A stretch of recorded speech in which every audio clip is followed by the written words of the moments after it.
Зачем обмануть и говорить правду? Я беру серьезно. Уголовной ответственности будут привлекать за это, судить будут, понимаете? Можно вот камера есть, можно камеру надо судить будут. Найти водителя Део Некси было непросто. В момент аварии в машине находились 4 человека. Определить, кто управлял иномаркой, было тяжело даже для очевидцев столкновения.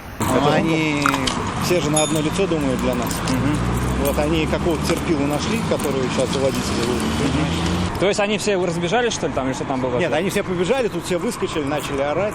Они все собрались. И подошел какой-то мужик такой, возрастной. Тоже их национальность. Как всех успокоил, и они тоже остались тут на месте, все собрались в кучу и стали стоять. Автоинспекторы выяснили, что за рулем Део был 20-летний молодой человек, а очевидцы рассказали о его маневре езды. Уверяют, что за секунду до столкновения с Volkswagen водитель Део Некси грубо нарушил правила дорожного движения. Он повернул налево там, где делать это запрещено. Некси оттуда резко стала поворачивать на большой скорости, а Volkswagen повод долбанул. В Volkswagen девочка пострадала, ребенок, год 2, наверное, ключицу сломал.